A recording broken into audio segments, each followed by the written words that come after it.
you doing today? I'm fine. How are you? I am shaking in my boots. I'm a little terrified right now. Is it the hanky? Is it the red motif? Is it the fangs? It may be the fangs. It may be the You fangs. got it right the third time. Yeah, Yes. we look great together, I think.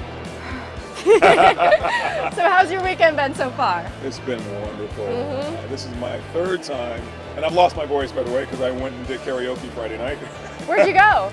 The Dean Hotel. Boombox. The Boombox. We went to Boombox. We raised a lot of money for my charity. Nice. Yeah. What's your charity? It's called Buddy's Healing Paws, named after my dog Buddy, founded by my friend Rebecca here.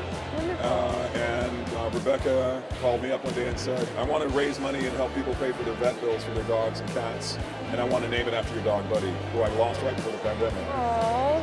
But he lived to be almost 13. He was a beautiful Labrador Retriever. Man's best friend, I man's swear. best friend, yeah. And girls too. So, yeah. Anybody's. Yeah, exactly. Yeah. So that's why we're here. Nice, Yeah. wonderful. So, playing the alpha vampire, Right. did it go to your head? Would you walk off set and feel powerful and act? Was it hard to, oh my gosh. Is anybody else freaking out? I'm freaking out a little bit. You know what? I got to tell you, when I got the, I'll go ahead and give you guys a little bit of tidbit of something that a lot of people don't know. Ooh la la. I read for another role on Supernatural. Okay. The role of Crowley. I read for Crowley first, and it was a few years before the Alpha Vamp role came out. Yeah. And Eric Kripke, I ran into him at San Diego Comic Con, and he said, I just want to tell you, man, you did a really great audition. Like, it was awesome. But we gave it to another guy, this guy, Mark Shepard. And I said, oh, I know Mark from Battlestar Galactica. So, I think he's really great as Crowley. But you're alpha material. Yeah, well, thank you. Yeah. And when my agent said, there's a really cool role for, like, Dracula, really, on Supernatural, and Eric wants to see you, so I went in and auditioned, and it was a very long 9-page audition, and I got the job, so I was really happy. Nice. I was a little scared though, because it's been done so many times. Yeah. So I just kind of had to forget about it and just kind of create it fresh. Big boots to fill. Yeah, huge. Yeah. Starting with Bela Lugosi. So A lot of legacy there. Yeah. Now, the vampire teeth. Yeah. Tell me about them. How do you feel wearing them? Do you like them? I love them. I mean, is it working? It kind of fits me. It works so well, honestly. Thank you. I didn't recognize you unless you were in, seriously. I put the fangs on, they're like, it's him. Oh, there he is. Yeah, exactly right. I have them made, I have them specially made for my mouth. So when they pop in, they literally fit my teeth. And then they come off, just like that. So I can eat with them, I can drink with them. Probably shouldn't sleep them on, maybe I don't want one to fall out. But they're literally made for my mouth and my teeth, and custom made. And the gentleman who made them for me actually is here today. Yeah. He's on the main floor, and he makes them. He makes vampire teeth. Yeah. You should go give him a pearly white smile. I would love to. Do you think that you can beat a vampire? What do you think? Give it to me straight. I think I probably could. Do you think that you put up a fight? Probably. Nice. Like a decent, good fight. Not like a. It wouldn't be like a brawl. Yeah. It would be more like strategic. Yeah. like outsmarting them. Exactly right. That's the only really way you're gonna win. Yeah. Like, let's see. I need this. I need that. I need that. I need that shadow over there. You start thinking about all the things you would need. Because you can't, it's really, really hard, to beat one. They're vampires. Yeah. They're vampires. Wonderful. And for the last question, you played such wonderful characters. Which one would you like to revisit or step back into those shoes? For sure, the Alpha Vampire. And right after that, probably, I played Dean Fogg on The Magicians. It was a fun role, but man, I'm done with him. It just dragged me through. But you think that there's more to the Alpha Vampire that you could bring?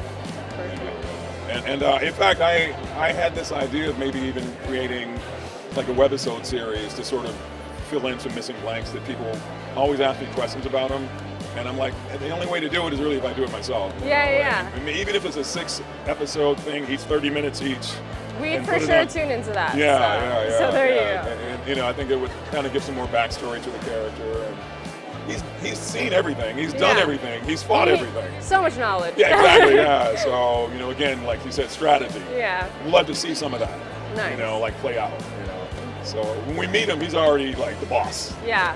But he had to get there. What was his journey like? Oh my God, the things that he's seen. Over 300 1,000 years or so of like But who's counting? literally being on a plane. But who's counting? You have, you know, tectonic plate shifts and all that stuff. Yeah, he's seen it all. He's seen it all. Yeah. How'd you get into character without sight? It was one of it's a really great question. It was one of the hardest things I've ever had to do. What was the prep like for that? Talking first with Sarah Gamble, who created the Musicians, along with John McNamara. They co-created the show, and they said, well, in season 2 you're going to be sightless, and we're going to have some ideas about how we want you to play it, but they really wanted me to sort of find it on my own. And then Sarah, she told me that she has a relative who is blind. And I said, well, I don't want to ruin this. Like, I want to be as truthful as possible. Yeah. So I did a lot of research and looked at videos of people who were either visually challenged or 100% blind. And I wanted to see how they navigated just walking through a room or sitting down at a restaurant, you know, all those things. There's this one guy, I don't know where he's from, he's an American guy. He loves to travel around the world. He's completely blind. He was like 34 years old, and they interview him sitting in a bar in Dublin. And he just sits down, he orders his beer, but he looks right at people like this. You have no idea. Yeah, no idea. Absolutely. Until someone says, well, how come you never take your sunglasses off? You know, and then he explains the whole story. He's been through Rome, Paris, Italy, Budapest, Prague. He's been all over through Europe. He's experienced it all. Yeah. And he does it with very little help from people, and that blew me away. So it was all about the research and stepping into Yeah, exactly. Understanding where he needs to walk, how to get to the subway train, how to get to the airport. And I said, well, God, my God, you know, here's a man who can't see anything, but yet he has seen more than most people. Yeah. You know, and that inspired me. So I wanted to be able to walk with confidence. Yeah. You know, like if Dean Fogg knows his office, so he knows where the desk is, he knows how to get around it, he knows the campus, you know. But I wanted to walk not so much using a cane, but just kind of just walk, you know. Mm-hmm. You know, and without be a blind person walking. Yeah. But with a certain degree of caution as well. Yeah. We did one take where we were in Dean Fogg's office, and he's going off with Quentin Coldwater about something.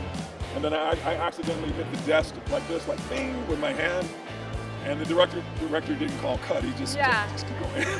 So you just kept it in. Kept it in. And then he says cut. He says that was great because it was realistic. You're like, I meant to do that. Yeah, exactly. Yeah. So I think that added to the believability of the character.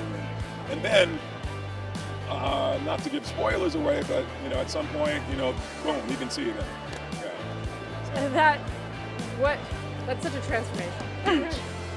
Like it was like being touched, you know, by God. Boom. Yeah. You can see. And that's how he played it. You know? Nice. So it was really, really powerful. But the role wore me out. Like by the time we were done, I was like, I need a vacation, man. Yeah. I need to check out for 6 months. So like this is work. It's work, and you know, like we left it all in the room, as they say. And then the pandemic came, and then that was pretty much the end of the show because everything was stopped for so long. Wonderful. Well, thank you so much for interviewing with me today, Thank you and so have a much. great rest of your day. Thank you. Bye, Providence.